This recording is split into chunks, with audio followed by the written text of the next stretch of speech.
السلام عليكم ورحمة الله تعالى وبركاته. متتبعي الأعزاء، أتمنى أن يجدكم هذا الفيديو في أحسن الأحوال. اليوم سوف نقوم معا بتصحيح الامتحان الجهوي الموحد جهة مراكش آسفي دورة يونيو 2019 مادة علوم الحياة والأرض. لا تنسوا الاشتراك في القناة، تفعيل الجرس ليصلكم كل جديد معنا، والضغط على زر إعجاب أو جيم إن أعجبكم الفيديو. إذن سوف نقوم معا بقراءة أولية لنص الامتحان أو موضوع الامتحان، فهو خاص بالمترشحين الممدرسين والأحرار معا. يجب أن ننتبه إلى عدد الصفحات، فهذا الموضوع أو هذا الامتحان فيتكون من 4 صفحات. أولا وأول شيء يجب أن نقوم به وهو أن نقرأ نص الموضوع جيدا، نقرأه كله إجماليا، ثم نبدأ من السؤال الذي نريد أن نجيب عنه. يجب أن نكتب، لا ننسى كتابة الاسم والنسب بالإضافة إلى رقم الامتحان في هاتين الخانتين. أما هنا فهو مخصص للكتابة وأيضا للمصحح. إذن الامتحان مكون من مكونين. المكون الأول وهو استرداد المعارف ب8 نقاط. هنا لدينا 4 أسئلة: السؤال الأول، السؤال الثاني، الثالث،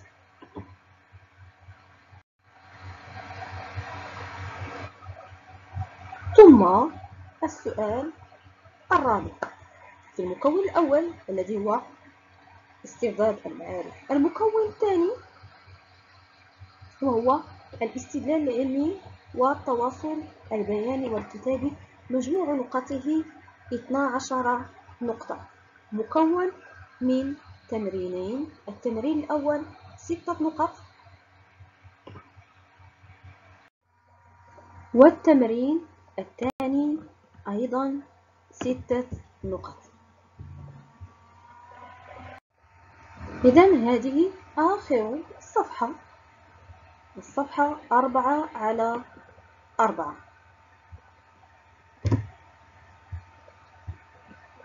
الآن سوف نبدأ في الإجابة على الأسئلة. سوف نبدأ بالمكون الأول وهو استرداد المعارف. السؤال الأول يقول: اعطي المصطلح المناسب لكل واحد من التعاريف التالية.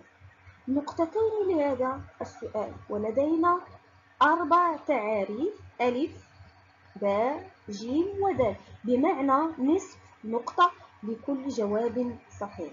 نبدأ في التعرف على التعريف. ألف: ألياف تنقل السيالة العصبية من المستقبل الحسي إلى الباحة الحسية. هذه الألياف ليست إلا ألياف عصبية حسية. التعريف باء يقول: بنية عصبية تتكون من جسم خلوي ومحور وتفرعات سيتوبلازمية. فالمصطلح المقابل لهذا التعريف فهو العصفون، ويمكن أن نكتب الخلية العصبية أو العصبة. جميع أو المصطلحات الثلاثة فهي صحيحة إن شاء الله. التعريف جيم يقول: قدرة العضلة على استرجاع طولها الأصلي بعد تمددها. هذه القدرة أو هذا المصطلح فهو مصطلح المرونة. هناك من يكتب التمددية، لا، المصطلح يسمى بمصطلح المرونة. وآخر تعريف معنا يقول: جزء من الجهاز العصبي يضم المخ والمخيخ والبصلة السيسائية. المصطلح المناسب أو الجزء من العصب الذي يضم هذه المكونات مخ ومخيخ وبصلة سيسائية فهو الدماغ. إذن المصطلحات المناسبة لكل تعريف: ألف ألياف عصبية حسية، باء عصب أو عصبة أو خلية عصبية، جيم المرونة، وأخيرا دال فهو الدماغ. السؤال رقم 2 يقول: أتمم الجدول بما يناسب. لدينا لهذا السؤال نقطتان. الجدول مكون من خانتين. الخانة الأولى فهي أخطار مهددة للجهاز العصبي. مطلوب منا ذكر خطرين: ألف خطر وباء خطر. والخانة الثانية فهي الأخطار المهددة للجهاز العضلي، أيضا مطلوب منا ذكر خطأين، والأخطار كثيرة وشائعة. إذن مثلا في الجهاز العصبي يمكن أن نقول الأصوات المرتفعة فهي من الأخطار المهددة، نصف نقطة. قلة النوم أيضا فهي من الأخطار المهددة للجهاز العصبي. أما الجهاز العضلي فالمنشطات من الأخطار المهددة له، وأيضا التمدد بشكل كبير أو إنجاز الحركات الرياضية بدون تسخينات مسبقة وغيرها، فهي كلها أخطار تهدد لنا الجهاز العضلي. وأيضا هناك الأخطار التي تهدد الجهاز العصبي. بمعنى أي خطر كتبتموه فمغاير لما قمت بكتابته فهو إن شاء الله سيكون جوابا صحيحا.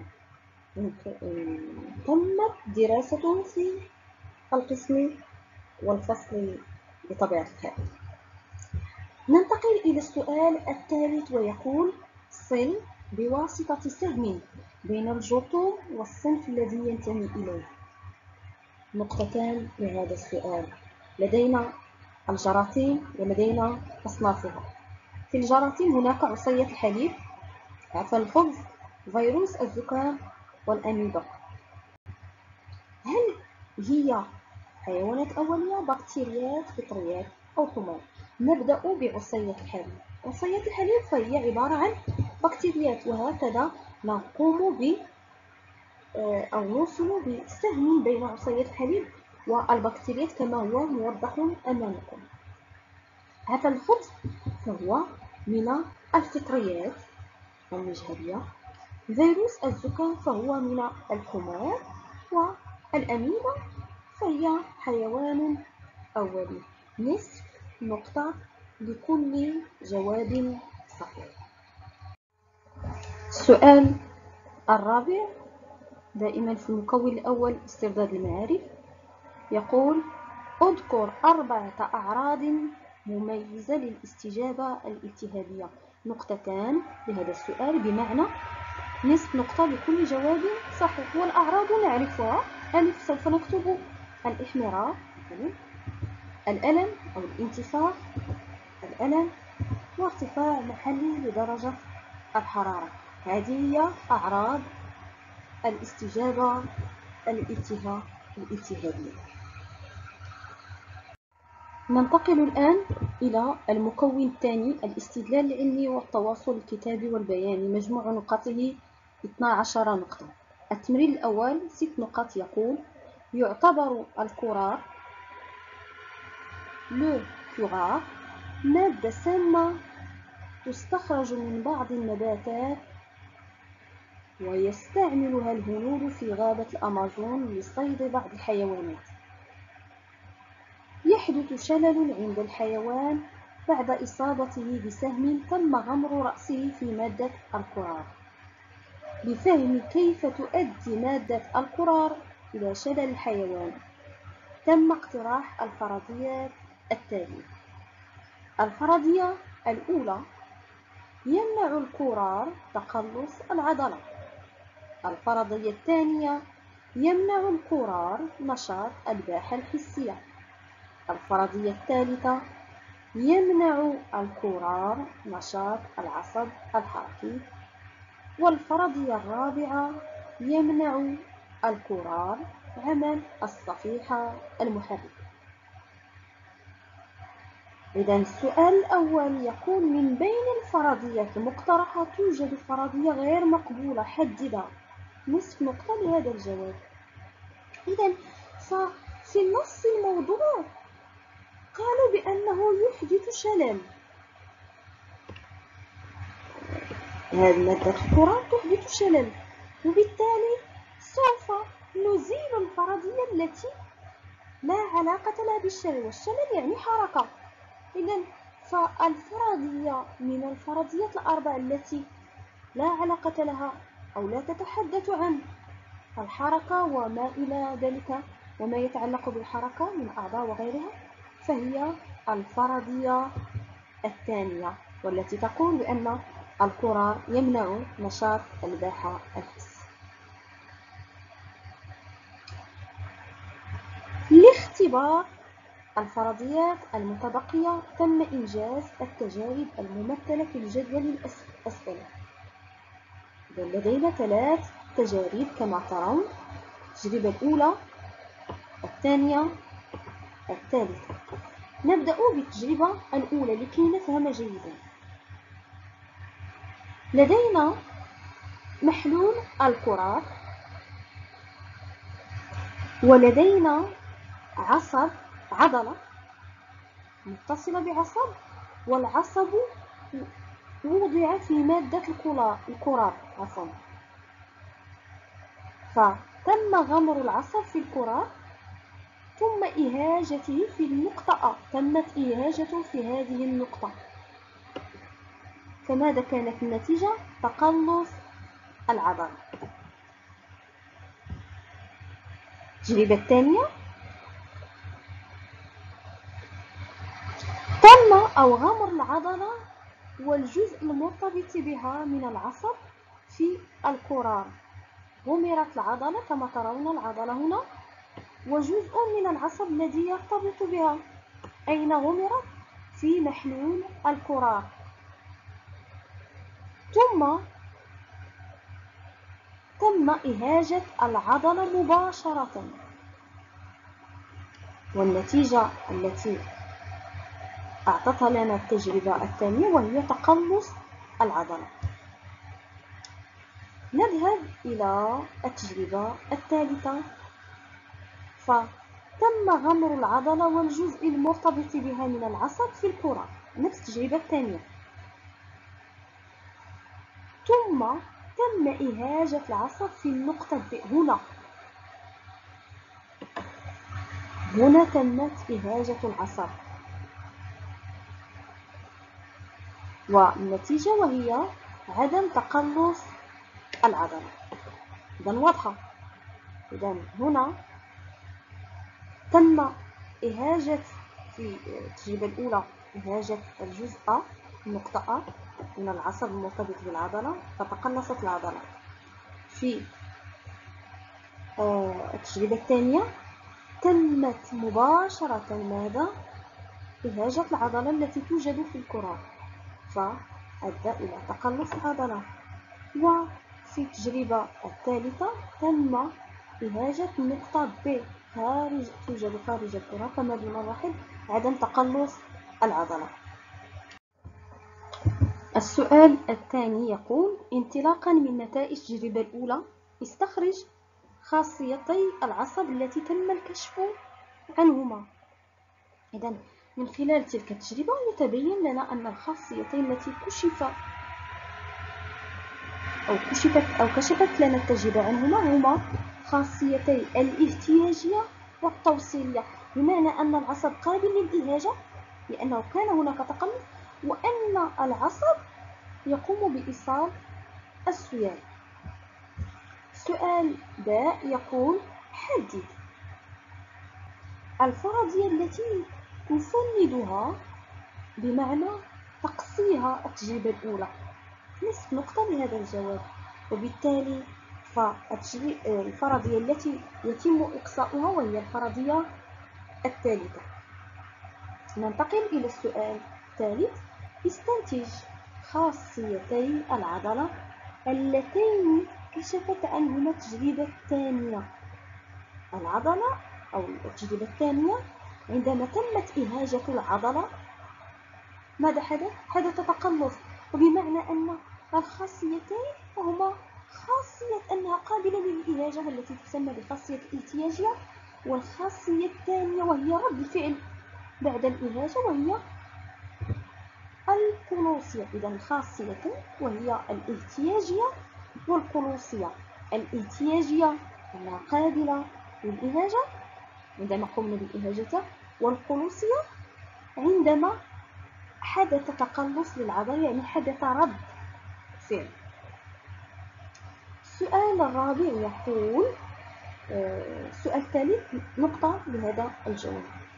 السؤال الرابع يقول حدد الفرضية التي تسندها التجربة الثانية، التي يعني تقصيها التجربة الثانية. نصف نقطة لهذا الجواب. والفرضية فهي الفرضية الأولى بطبيعة الحال. ننتقل إلى السؤال الخامس. ما هي الفرضية التي تؤكد التجربة الثالثة؟ علل جواب. إذا لم يتبقى لنا إلا الفرضية الرابعة. لماذا؟ لأن الكورة لا يمنع عمل العصب ولا عمل العضلة، فعدم التقلص في التجربة الثالثة راجع إلى منع الكرة لعمل الصفيحة المحركة. إذن هذا هو التفسير. ننتقل إلى السؤال السادس ويقول انطلاقا من أجوبتك السابقة واعتمادا على مكتسباتك القبلية فسر تأثير الكرة على انتقال السيالة العصبية لإحداث الشلل عند الحيوان المصطاد. نقطة لهذا السؤال. مطلوب منا ماذا؟ تفسير كيف يؤثر الكرة على انتقال السيالة العصبية وبالتالي يحدث الشلل. إذن فالكرة يمكن أن نفسر بأن الكرة يؤدي إلى منع انتقال السيالة العصبية من العصب إلى العضلة على مستوى الصفيحة المحركة، مما يؤدي إلى عدم تقلص العضلة وبالتالي شلل الحيوان. إذا هذا الكرة فهو يؤثر تلك المنطقة الموجودة بين العصب والعضلة والتي تسمى الصفيحة المحركة، وهي عبارة عن سينابس متخصص بين العضلة والعصب. هذه المادة السامة تمنع انتقال السيالة العصبية وبالتالي لن تمر السيالة من العصب إلى العضلة، وبالتالي لن يحدث هناك أي تقلص عضلي وبالتالي سيكون هناك شلل للحيوان. ننتقل إلى التمرين الثاني من المكون الثاني استدلال العلمي والتواصل البياني والكتابي. أقرأ نص الموضوع لأن هذا التمرين على 6 نقاط. ينتج التهاب السحايا عن الإصابة ببكتيريا مينينجوكوك التي تمر من المسالك الهوائية إلى الدم ومن ثم إلى أغشية الدماغ التي تسمى بالسحايا. نميز بين صنفين من هذه البكتيريات: صنف يتوفر على عليبة يرمز إليه بكابيوس، وصنف دون عليبة يرمز له بكابموا. لفهم اختلاف حدة الإصابة بين الصنفين من البكتيريا تمت دراسة سلوك البلعوميات اتجاه هذه البكتيريا باستعمال تقنيات خاصة مكنت من قياس نسبة البكتيريا التي تم هضمها من طرف البلعوميات كما هو مبين في الوثيقة 2، وأيضا مكنت من قياس مؤشر تثبيت البكتيريا من طرف البلعوميات كما هو مبين في الوثيقة 3. إذن سوف نقرأ الوثيقة الثانية والوثيقة الثالثة لكي يسهل علينا فهم ذلك. لاحظوا معي الوثيقة 2 فهي نسبة البكتيريا التي هضمتها البلعوميات بدلالة الزمن. فلدينا كما جاء في نص الموضوع هناك نوعان من البكتيريات، كاب موان وكاب بلس. كاب موان هي التي لا تتوفر على العليبة، وكاب بلس هي التي تتوفر على العليبة. إذا لاحظوا معي، لاحظوا نسبة البكتيريا التي هضمتها البلعميات، النسبة الكبيرة وهي كاب ناقص أو كاب موان، والتي لا تتوفر على العليبة. بينما إن قارناها بكاب بلس التي تتوفر على العليبة فنسبتها قليلة. ننتقل إلى الوثيقة 3. لاحظوا، فتبين لنا مؤشر التثبيت لدى صنفي البكتيريا كاب بلس وكاب موان. لاحظوا مؤشر تثبيت كاب بلس وكاب موان، واضح من الأكثر ومن الأقل. أظن أن تحليلنا لهذين المبيانين في هاتين الوثيقتين فهو واضح لدى الجميع. إذن السؤال الأول يقول: ألف، اعتمادا على الوثيقة 2 حدد من بين الصنفين كاب بلس وكاب موان الصنف الأكثر تعرضا للهضم من طرف البلعميات. نصف نقطة لهذا الجواب. من الذي يتم هضمه أكثر؟ واضح كثيرا في الوثيقة 2 كما أو في المبيان 2 كما قمت بشرحه سلفا، وبالتالي فكاب موان هي الأكثر تعرضا للهضم من طرف البلعميات. السؤال باء يقول: استنتج من بين الصنفين، يعني كاب بلس وكاب موان. أكرر وأذكر بأن كاب بلس هو الذي يحتوي على العليبة، وموان كاب موان هو الذي لا يتوفر على العليبة. السؤال يقول: من بين استنتج الأكثر حدة في الإصابة بالتهاب السحايا. من الأكثر حدة في الإصابة وهو الذي لا يتم تثبيته، وهو كاب بلس أكثر حدة في الإصابة بالتهاب السحايا لضعف نسبة هضم هذه البكتيريا من طرف البلعومية، وبالتالي فهي الأكثر حدة وتؤدي إلى الإصابة بالتهاب السحايا. السؤال الثالث أو الثاني عفوا: اعتمادا على الوثيقة 3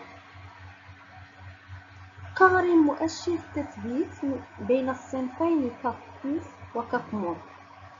نقارن من الأكثر ومن الأقل. الأكثر تثبيتا فهي بكتيريا كاب موان، الأقل تثبيتا وهي بكتيريا كاب بلس. تثبيت يعني يتم تثبيتها من طرف من؟ من طرف البلعومية.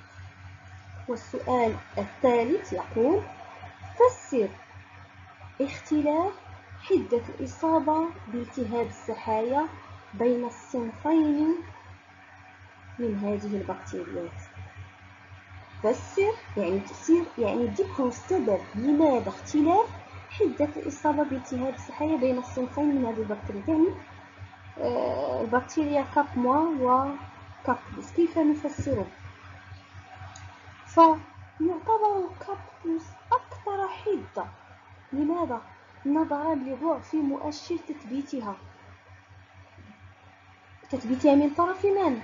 من طرف البلعمية، الشيء الذي يجعلها تنفلت من عملية الهضم.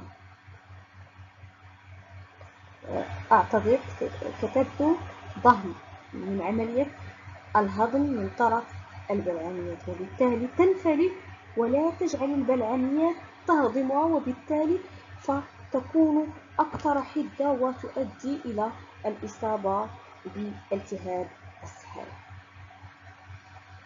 ننتقل إلى الجزء الثاني من التمرين الثاني للكشف عن بعض الجوانب الأخرى للاستجابة المناعية الموجهة ضد البكتيريات، تم تتبع تطور تركيز كل من مولد المضاد ومضادات الأجسام المفرزة إثر حدوث تعفن بكتيري معين. تبين الوثيقة 4 النتائج المحصلة عليها. إذا لاحظوا معي هذه الوثيقة 4 سوف نبدأ بها. لدينا كمية بوحدات اصطلاحية. كمية من؟ كمية هذا مضادات الأجسام والتي مثلت بخط متصل، ومولد المضاد الذي مثل بخط متقطع. لاحظوا جيدا. إذا عبر الأيام، إذا كمية مضادات الأجسام عبر الزمن بالأيام، وكمية مولد المضاد عبر الزمن بالأيام. السؤال الأول وهو قارن، أو السؤال الرابع عفوا، قارن بين تطور كمية كل من مولد مضاد ومضادات الأجسام انطلاقا من اليوم الرابع. انطلاقا من اليوم الرابع. إذا لدينا الإصابة بالبكتيريا يومين على الإصابة، وهنا هو اليوم الرابع. نقارن ماذا؟ كمية مولد مضاد مع كمية مضادات الأجسام. لاحظوا من خلال هذا المنحنى، لاحظوا مضادات مولد المضاد ماذا يحدث له انطلاقا من اليوم الرابع؟ وهو ينخفض. وفي المقابل لاحظوا مضادات الأجسام ماذا يحدث لها؟ فهي ترتفع. إذا إن أردنا أن نجيب فيمكن أن نجيب كما وضعت أنا الجواب. في اليوم الرابع تنخفض كمية مولد المضاد وترتفع كمية مضادات الأجسام. السؤال الخامس يقول: فسر العلاقة بين تطور كل من كمية مولد المضاد ومضادات الأجسام. فسر يعني نذكر سبب. تطور لا يعني دائما ارتفاع، يعني تغير كل من كمية مضادات الأجسام ومولد المضاد. كيف يمكن أن نفسرها؟ لاحظوا جيدا. لاحظوا مضادات الأجسام ارتفعت وانخفضت في المقابل مولد المضاد. كيف يمكن أن نفسر هذا؟ يمكن أن يفسر بكون مضادات الأجسام تقضي أو تقصي مولد المضاد. هذا هو التفسير الموجود، لأن بمجرد بدأت مضادات الأجسام تنخفض ينخفض، بمعنى أن مضادات الأجسام تقضي وتقصي مولد المضاد. السؤال الأخير يقول: استنتج نوع ومسلك الاستجابة المناعية في هذه الحالة. نقطة لهذا السؤال، والسؤال الذي كان قبله أيضا سؤال 5 فهو بنقطة. إذا نوع الاستجابة المناعية، لدينا نوعان من الاستجابة: استجابة مناعية طبيعية أو نقول غير نوعية، واستجابة مناعية نوعية. الاستجابة المناعية الغير نوعية هي التي تتدخل فيها البلعميات بالإضافة إلى الالتهاب، بينما النوعية هي التي تتدخل فيها الكريات الليمفاوية B والكريات الليمفاوية T. إذا هنا من الذي قضى على مولد المضاد؟ هنا من قضى عليه كما نلاحظ فهي مضادات الأجسام كما جاء في السؤال الخامس. وبالتالي هل هي غير نوعية؟ لا، فهي استجابة مناعية نوعية. عندما نتحدث عن مضادات الأجسام، ففي هذه الحالة من يفرز مضادات الأجسام؟ تفرزها البلزميات، والبلزميات عبارة عن صنف من الليمفاويات B. وعندما نتحدث عن الليمفاويات B أو البلزميات أو مضادات الأجسام، فنحن هنا نتحدث عن الاستجابة المناعية ذات المسلك الخطر.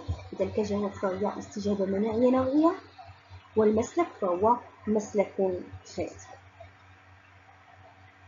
إذا أتمنى أن يكون هذا الشرح لهذا التمرين أو هذا الموضوع ديال الامتحان الموحد أن يكون واضحا. إن كان هناك سؤال أو شيء غير واضح فلتتفضلوا بكتابته في التعليق حتى أقوم إن شاء الله بالإجابة، ونناقش أيضا، يمكن أن نناقش من خلال تعليقاتكم هذا الموضوع.